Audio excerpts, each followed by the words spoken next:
पंजाब केसरी में आप सबका स्वागत है। मैं हूं चंद्रशेखर धरनी। हरियाणा कर्मचारी चयन आयोग के अध्यक्ष भोपाल सिंह खत्री जी हमारे साथ मौजूद हैं। आखिरकार अब वो समय आ ही गया जब कॉमन एलिजिबिलिटी टेस्ट करवाने जा रहा है कर्मचारी चयन आयोग। इन सब मुद्दों पर चर्चा करेंगे भोपाल सिंह जी से। स्वागत है सर आपका पंजाब केसरी में। धन्यवाद जी, आपके सब दर्शकों को मेरे नमस्ते। कॉमन एलिजिबिलिटी टेस्ट एक लंबी इंतजार के बाद आखिरकार आपने तिथियां घोषित करी थी। एक तो उन तिथियों के बारे में आपके मुख से सुनना चाहेंगे हमारे दर्शकों के लिए, कौन कौन सी तिथियां रहेंगी, कुल कितने परीक्षा केंद्र इसके लिए बनाए जाएंगे और क्या व्यवस्था रहेगी, सब विषय पर आपके मुख से सुनना चाहेंगे।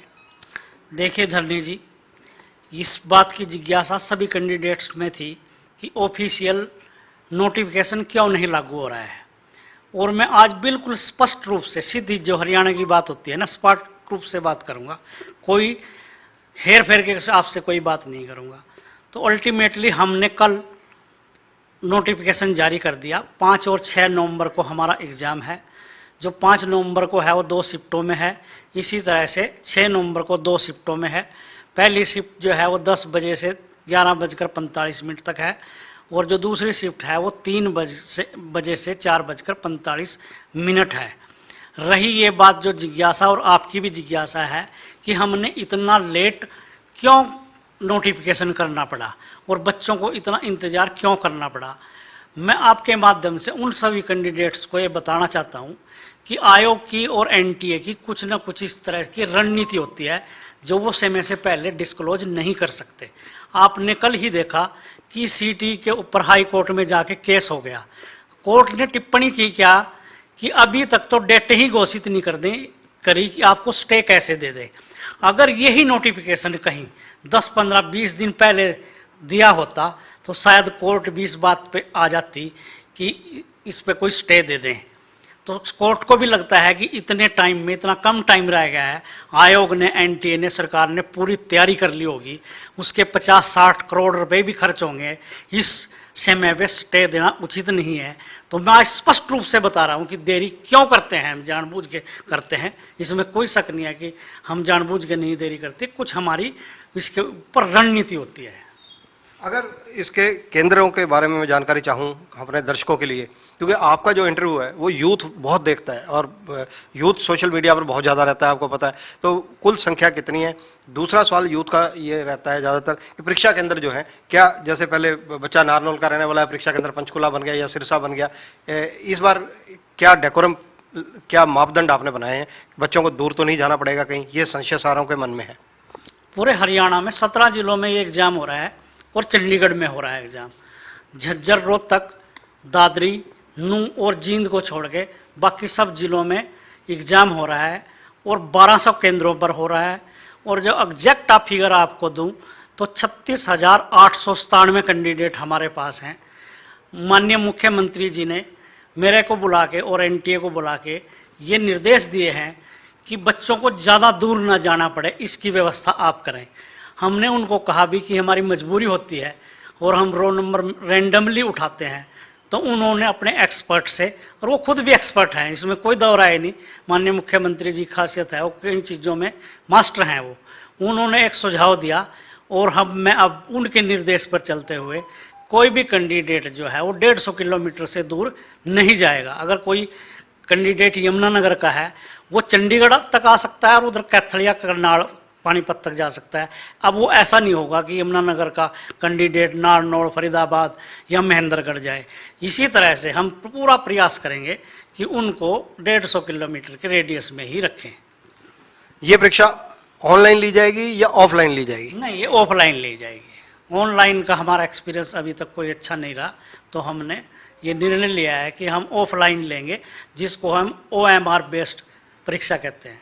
इस परीक्षा के अंदर हरियाणा जनरल नॉलेज के कितने % क्वेश्चन पूछे जाएंगे, कोई मापदंड आपने निर्धारित किए होंगे? क्योंकि पड़ोसी राज्य हिमाचल देख लीजिए, राजस्थान देख लीजिए, पंजाब देख लीजिए, ऑलमोस्ट सभी में 33-35% की एवरेज रहती है।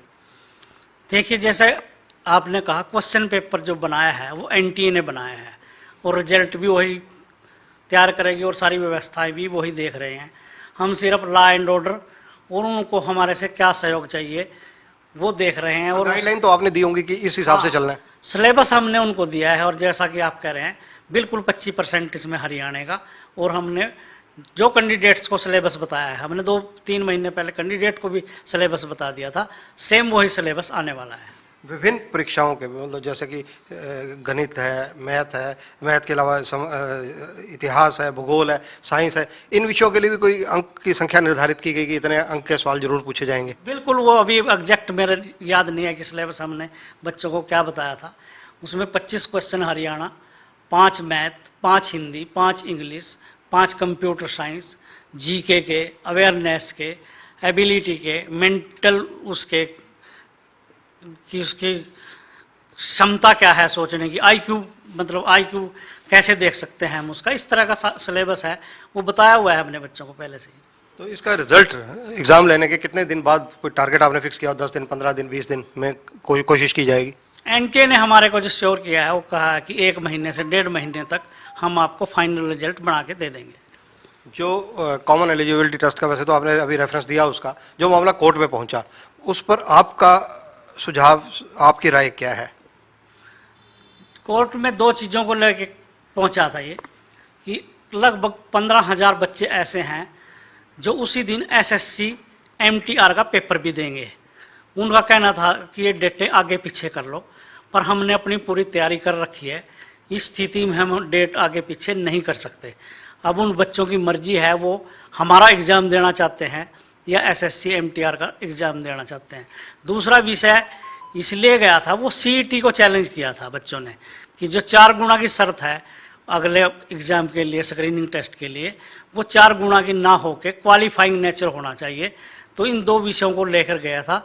मेरा मत, जो आपने पूछा क्या है, मेरा मत यहाँ कोई वैल्यू नहीं रखता, क्योंकि पॉलिसी जो है वो सरकार बनाती है, और मैंने अपनी जो भावनाएं हैं और कैंडिडेट की भावनाएं हैं वो सरकार को पहले ही बता दी हैं। क्वालिफाइंग नेचर के एग्जाम्स यूथ भी चाहता है, आपका दृष्टिकोण क्या है? दृष्टिकोण मैंने कहा है कि जो मेरे पास बच्चों की तरफ से अनुरोध कह लीजिए, सलाह कह लिए, अच्छा सुजेशन कह रहा हूँ मैं इसको है, तो वो मैंने जिस मंच पे रखना था वहाँ रख दिया है। मेरा मत इसमें कोई ज़्यादा महत्वपूर्ण नहीं, क्योंकि ये पॉलिसी मैटर है। कॉमन एलिजिबिलिटी टेस्ट की आधिकारिक सूचना जारी होने में देरी को लेकर कहीं ना कहीं छात्रों में चर्चा है। दूसरा अहम सवाल ये है कि क्या एग्ज़ाम की जो आधिकारिक सूचना है वो कम से कम 1 महीना पहले जारी नहीं होनी चाहिए, वेबसाइट पर अपलोड नहीं होनी चाहिए? वो मैंने शुरू में ही आपसे अपनी मजबूरियां बता लीजिए, ये अपनी रणनीति बताई है कि इसलिए लेट हुआ है। तो फिर ऐसी स्थिति में एनटीए की तरफ से अभी तक कोई आधिकारिक अधिसूचना क्यों नहीं जारी की, ना वेबसाइट पर ना कहीं? एनटीए ने ये कहा कि ये चूंकि हम तो एक एजेंसी हैं, हम पेपर करा रहे हैं, तो इस तरह से बाकी भी हमारे पेपर किसी न किसी एजेंसी ने कराया होंगे, तो हम नोटिफिकेशन नहीं देंगे, आप ही अपनी तरफ से नोटिफिकेशन दें। कॉमन एलिजिबिलिटी टेस्ट के लिए सुरक्षा व्यवस्था, जितने भी सेंटर आपने बनाए, उसके लिए आपकी किस तरह के अधिकारियों से मीटिंग हुई और कितनी पुलिस फोर्स तैनात की जाएगी इसके लिए? देखिए, इसके लिए मुख्य सचिव संजीव कौशल जी ने सभी डीसीज एसपीज की 1 बार नहीं 2-3 बार मीटिंग ले ली है और उन सब को समझाया। मैं भी बीच में था, मैंने भी कहा कि इस तरह के काउंट से भी ज़्यादा हमने एग्ज़ाम हम पहले करा चुके हैं, कोई नया टेस्ट नहीं है हमारे लिए ये, हमने इससे बड़े बड़े चैलेंज पहले स्वीकार किए हैं। पूरी कानून व्यवस्था जो है वो ठीक रहेगी और गवर्नमेंट ने अब की बार तो ये कहा है कि बच्चों को हम सब डिवीज़न तक या डिस्ट्रिक्ट हेडक्वार्टर तक सरकारी बसों में ले जाएंगे और वहाँ से जो लोकल प्रशासन है वो प्राइवेट बसों के माध्यम से और स्कूल के माध्यम से बच्चों को नियरेस्ट जो परीक्षा केंद्र है उस पर छोड़ने का काम करेगी। आपके माध्यम से मेरा उन बच्चों से अनुरोध है जिनकी परीक्षा यमुनानगर में होने जा रही है, क्योंकि उन दिनों ही कपाल मोचन का मेला भी होने जा रहा है, तो उन सभी कैंडिडेट से मेरा अनुरोध है कि वो अपने उचित समय पर घर से निकलें, चाहे वो 1-2 घंटा पहले परीक्षा केंद्र पर पहुंच जाएं, पर इतना मार्जिन लेके चलें कि वो ये भी संभावना करें कि यमुनानगर में कहीं जाम तो नहीं लग रहा होगा, वहाँ पर कपाल मोचन का मेला है। उन कैंडिडेट से आपके माध्यम से मेरी ये प्रार्थना है। कॉमन एलिजिबिलिटी टेस्ट के लिए अपेयर होने वाले बच्चों के लिए बस यात्रा मुफ्त रहेगी सरकारी बसों में, प्राइवेट बसों में, या नहीं? देखिए, मुफ्त करनी है या उनसे कोई फेयर लेना है, ये सरकार ने फैसला करना है। चूँकि हरियाणा में पंचायती चुनाव हो रहा है और आदमपुर में भी चुनाव हो रहा है, मैं ये कोई बात ऑथेंटिक रूप से नहीं कह सकता कि ये बस सेवा फ्री होगी। इस पे जो निर्णय लेना है वो सरकार ने लेना है। आपके हरियाणा कर्मचारी चयन आयोग के एक सदस्य ने इस्तीफा भी दे दिया, एक विधायक पुत्र ने उनकी शिकायत की। वह मामला आजकल बहुत सुर्खियों में है, क्योंकि इलेक्शंस हैं, आप खुद भी मान रहे हैं, चाहे आदमपुर के हो या जिला परिषद पंचायतों के चुनाव हो, इनमें उठाया जा रहा है। हाँ, ये है कि उन पे कोई किसी ने आरोप लगाए थे और ये कहा था खर्ची और पर्ची चल रही है। मैंने आपसे पहले भी कहा था अगर खर्ची और पर्ची चल रही होती तो विधायक का भांजा सर्विस पे लगा होता ना। तो इसका मतलब तो खर्ची और पर्ची चली ही नहीं, और हमारा मेंबर भी एक किसी न किसी उसमें ठगी का शिकार हो गया या उस पर झूठे आरोप लगे एक तरह से। अगर उसने पैसे लिए होते तो फिर तो वो बच्चा लगा होता ना सर्विस जिसके लिए लिए थे। कॉमन एलिजिबिलिटी टेस्ट जो है, इसको लेकर कहीं ना कहीं कई ऐसे अभ्यर्थी हैं जो 42 साल की उम्र के हो चुके हैं, जिन्होंने अप्लाई किया है। 2 साल बाद मतलब इनकी अगर सीईटी एग्ज़ाम लेने जा रही है, अब कहीं ना कहीं जब भर्ती के विज्ञापन आएंगे ये एज क्रॉस कर जाएंगे, तो क्या उनके लिए पैमाना क्या रहेगा? उनका लिए जो कॉमन एलिजिबिलिटी टेस्ट के लिए जो उन्होंने डेट ऑफ बर्थ फॉर्म भरते हुए जो प्रक्रिया अपनाई वो रहेगी, या उनको आगे कंसिडर नहीं किया जाएगा? नहीं नहीं, जिस दिन हमने पब्लिकेशन किया था कॉमन एलिजिबिलिटी टेस्ट के लिए, उस दिन से उनकी उम्र देखी जाएगी और उनको ओवरेज इसलिए ही नहीं किया जाएगा क्योंकि हमने जो पोस्टें हैं वो विड्रॉल की थी गवर्नमेंट के आदेश से। तो एक बार तो बच्चे पहले ये पोस्टें सारे भर चुके थे। जब उन्होंने पहली बार पोस्ट भरी थी तो हम एज का पैमाना उसके पास उनका वही रखेंगे, कोई ओवरेज नहीं होने देंगे उनको। अब मैं कुछ ऐसा सवाल लूँगा, क्योंकि जो सोशल मीडिया के जो मित्र हैं वो हमें भेजते रहते हैं, लेकिन जब हमें समय मिलता है हम आपसे तब उसके रूबरू होते हैं, वो पूछते हैं। एक 5th ऑप्शन को लेकर सवाल उठ रहा है कि 5th ऑप्शन जो मार्क ना करने पर जो कॉमन एलिजिबिलिटी टेस्ट में कितने अंक काटे जाएंगे? क्योंकि हरियाणा पब्लिक सर्विस कमीशन जो है उन्होंने भी ये लागू किया था, लेकिन SCS के अंदर बाद में इसके लिए कोई चीज़ फिक्स नहीं कर पाए थे और ये मामला ऐसे ही रह गया था। नहीं, कोई मामला ऐसा नहीं रहा। HPSC में इसको लेके टाइम बत्ता को लेके कैंडिडेट गए थे कि इन्होंने जब सारे जो कॉलम है वो भरने कंपलसरी किए हैं तो इन्होंने एक्स्ट्रा टाइम नहीं दिया। इस पे कोई प्रश्न चिन्ह हाई कोर्ट या किसी कोर्ट ने नहीं लगाया कि 5th ऑप्शन क्यों होगा। जो 5th ऑप्शन होगा उसके लिए हमने टाइम अधिक दिया है बच्चों को, और माननीय मुख्यमंत्री जी ने अपनी प्रेस में बच्चों को पूरी तरह से समझाया है। हमने कहा कि अगर कोई भी क्वेश्चन आप नहीं कर रहे हैं तो 5th ऑप्शन कीजिए, ये कहिए कि मैंने ऊपरले चारों में से कोई भी अटेम्प्ट नहीं किया है। मेरा तो बच्चों से अनुरोध है कि वो कोई ना कोई क्वेश्चन करें, क्या अब तक तुक्के से उनका क्वेश्चन सही हो जाए। वो 5 ऑप्शन पे जाए ही ना, वो कोई ना कोई चारों ऑप्शन में से करे, क्योंकि नेगेटिव मार्किंग तो है नहीं। अगर वो खाली छोड़ेगा या 5th क्वेश्चन नहीं भरेगा ऑप्शन, तब उसके 0.95 जितनी एक क्वेश्चन की वैल्यू है उतने काटे जाएंगे। तो वो कोई ना कोई तुक्का तो मारे, क्या अब तक ठीक ही हो जाए क्वेश्चन। तो इसके लिए कितना समय एक्स्ट्रा दिए जाने का प्रावधान रखा गया? 5 मिनट एक्स्ट्रा दिए हमने इसके लिए। अगर इसके अलावा जिक्र किया जाए कॉमन एलिजिबिलिटी टेस्ट में जिस प्रकार से विभिन्न विषयों के लिए अलग अलग प्रश्न पूछे जाते हैं, सारी चीज़ें, इनका जो आपने रोड मैप दिया है, जो एजेंसी परीक्षाएं करवा रही हैं, उसके लिए आपने उनसे क्या पूरी डिटेल में बातचीत की है सारे रोड मैप के बारे में? बिल्कुल, हमने उनको क्वेश्चन भी बताए हैं। हम कैंडिडेट को संख्या नहीं बता सकते कि मैथ के 5 आएंगे 7 आएंगे, पर NTA को हमने बिल्कुल क्लियर कहा है कि इस विषय के इतने क्वेश्चन, इस विषय के इतने क्वेश्चन, हरियाणा के 25 क्वेश्चन पूछना अनिवार्य है। सर, कुछ बच्चे जिनके पहले से अपीयर हुए हैं, रिजल्ट पेंडिंग है, ग्रुप टी में ESP के अभ्यर्थियों का रिजल्ट कब तक आने की उम्मीद है? ये सवाल उनकी तरफ से। ESP जो ग्रुप D है, हमारे पास सरकार ने डिमांड भेजी थी कि आप 374 पोस्टें और भेज दो, 376। तो उन्होंने पोस्टें भेजी थी। हमने सरकार को ये लिखा है कि हमारे को स्पष्ट चाहिए कि SC के कितने कैंडिडेट भेजें, BC के कितने भेजें, हैंडीकैप्ड कितने भेजें, एक्स सर्विसमैन कितने भेजें, जनरल कितने भेजें। ये बाइफ्रिकेशन करके भेजिए सर हमारे को, ना कि 376 सीटें। और साथ में ये भी बताइए कि हरियाणा में 80 डिपार्टमेंट हैं, किस डिपार्टमेंट में कौन सी कैटेगरी के कितने कितने कैंडिडेट भेजने हैं। तो इसका जवाब अभी सरकार की तरफ से नहीं आया है। PTI का रिजल्ट कब तक उम्मीद की जा सकती है? अगले 1 सप्ताह में। TGT की जो भर्ती विड्रा की गई वो कब तक दोबारा विज्ञापित होगी, और क्या इसमें ओवरेज अभ्यर्थियों को मौका दिया जाएगा? क्या HTET लाइफ टाइम करने की संभावना है? जैसे टीजीटी की बात कर रहे हैं आप, इसमें कुछ एक तो टेक्निकल प्रॉब्लम आ रही थी हमारे को फार्म भरने के समय, और दूसरा इसमें एक विषय और आ गया। सरकार ने जो ईएसपी की पोस्टें हैं, जो स्पोर्ट्स पर्सन की पोस्टें हैं, वो एक तरह से मार्च 22 में विड्रॉल कर ली थी कि सी और डी में ईएसपी की भर्ती नहीं होगी। और बाद में जब किसी तरह से का कोई दबाव आया या जो भी हो, उन्होंने ये कह भी दिया था कि ईएसपी की भर्ती सी और डी में भी हम करेंगे। उन्होंने कहा तो था कि हम करेंगे, उनका विड्रॉल का लेटर तो है अभी तक, पर ये हम करेंगे भर्ती, इसका कोई नोटिफिकेशन या ऑर्डर नहीं है। और उसके बारे में सीएम लेवल तक एक मीटिंग हो चुकी है। बहुत जल्दी ही अगले 10 दिनों में इस जो समस्या कह लीजिए या कोई इस नीति का हल निकलने जा रहा है, और उसके बाद जो है ये हम एप्लीकेशन मांगने शुरू करेंगे। क्या जो कॉमन एलिजिबिलिटी टेस्ट है, इसमें कुछ और वैकेंसीज ग्रुप सी के तहत जो है ऐड करने की संभावना है? हाँ, अगर सरकार चाहे तो वो ऐड कर सकती है, क्योंकि कैंडिडेट अब ये तो कहने से रहा कि मैंने इसलिए फार्म नहीं भरा था कि ये पोस्ट नहीं आ रही है, तो वो ऐड हो सकती हैं। इसमें कोई एक कोरिजेंडम ही तो निकालना है सरकार ने और एचएसएससी ने कि ये पोस्टें इतनी हमने दर्शाई थी, अब इतने डिपार्टमेंटों की और भी पोस्टें आ गई बढ़ के हमारे पास, तो ये कोई बड़ा मामला नहीं है। एक विज्ञापन संख्या है 1/2020, यानी 2020 की ये आईटीआई टेक्निकल को लेकर सोशल मीडिया पर खूब चर्चा आजकल चल रही है।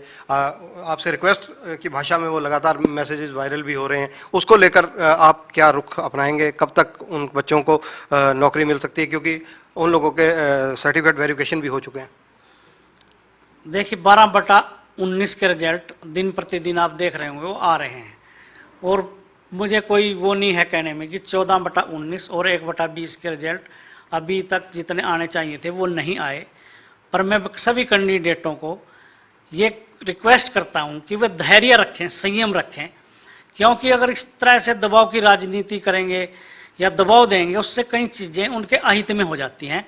जैसे पुलिस का रिजल्ट आया, हमने एक फार्मूला या 2 फार्मूले कोर्ट को सुझाए कि आप ही बता दें कौन से फार्मूले से हम रिजल्ट निकालें, मगर बच्चों के इतने प्रदर्शन होते रहे, यहाँ प्रदर्शन, जहाँ सीएम साहब जहाँ उनको घेर के वहाँ पर प्रदर्शन, तो हमने दबाव में आके और एक फार्मूला लेके रिजल्ट निकाल दिया। उसका क्या धरनी जी, क्या रिजल्ट निकला? मतलब कोर्ट में जाके स्टे हो गया। तो हमने बच्चों के दबाव में ये काम किया था, अब हम कोई दबाव में काम नहीं करेंगे और जो हमें न्याय उचित लगेगा वो करेंगे। बच्चों से रिक्वेस्ट है वो धैर्य रखें, यहाँ ना आएँ, मंत्री एमएलओ के किसी का घेराव ना करें, उनके पास ना जाएं। मैं उनको श्योर करता हूँ कि अगले 15-20 दिन में जो भी 14/19, 12/19 या 1/20 के बाकी रिजल्ट हैं वो सब घोषित कर दिए जाएंगे। 15 और 20 दिन का समय प्लीज़ हमें और दीजिए। इस तरह से बेचैन मत होइए, हम सारी चीज़ें अब पूरी तरह से देख परख के जो है रिजल्ट डिक्लेयर करते हैं। आप धैर्य रखिए, जितना आपने 2 साल में धैर्य रखा है, 15-20 दिन और दी दीजिए हमारे को, तो ये हम सारे बाकी रिजल्ट जो है वो 15 से 20 दिन में निकाल देंगे। रेवेन्यू क्लर्कों की भर्ती को लेकर भी स्टूडेंट्स जानना चाहते हैं, अभ्यर्थी जानना चाहते हैं। है धन्य जी, जो आपने 14/19 कहा, असिस्टेंट रेवेन्यू क्लर्क की 50 पोस्ट है। पुरानी भर्तियों के लिए जो लोगों ने पेमेंट जमा कराई, उनकी वापसी के लिए कई बार हमने पहले भी पूछा, आपने कहा है कि उनका हल निकाला जाएगा। वो हल कब तक? ये नहीं, किसी ने हमारे पुनः भर्ती के पैसे रिटर्न करने की बात ही नहीं आज तक कही, कोई एप्लीकेशन नहीं दी किसी ने, कोई सोशल मीडिया पे नहीं डाला, क्योंकि अभी पोस्टें निकलने वाली है ना सीईटी के बाद, तो उनकी फीस जो है जो उन्होंने भरी थी उसमें एडजस्ट हो जाएगी। उसके बाद भी कोई अपना फीस विड्रॉल करना चाहेगा, अगर वो नहीं फार्म भरता तो हम ऑप्शन एक पोर्टल देंगे, अपनी फीस वापस ले सकेगा वो। अब सवाल वो जिसका राजनीतिक क्वेश्चन भी सारे उठाते हैं, ये कि आखिर हरियाणा में आने वाले समय में अगले 6 महीने में, 8 महीने में, 10 महीने में सीईटी के बाद कितनी नौकरियां देने की व्यवस्था हरियाणा सरकार के पास है? कितनी पोस्टें आपके पास विभिन्न डिपार्टमेंटों से आई हैं? 42,000 सी क्लास में और 22,000 डी क्लास में हमारे पास सरकार की तरफ से रिक्वेजिशन आ चुकी है।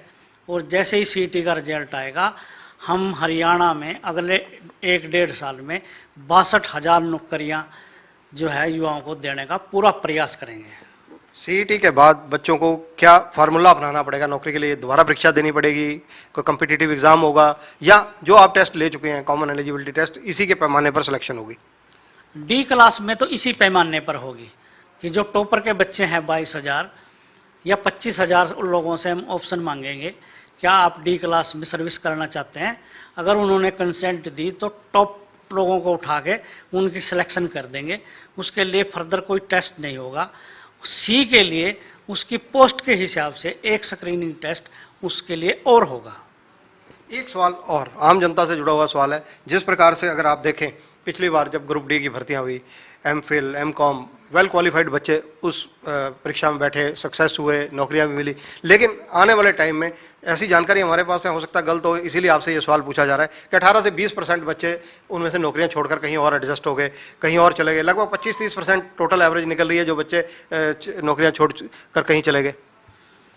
देखिए, इस व्यवस्था को हम बिल्कुल नहीं रोक सकते। कोई एम टेक है, एम फिल है, PhD है, अगर वो कंसेंट देता है कि मैं डी क्लास में लगना चाहता हूँ तो हम उसको रोक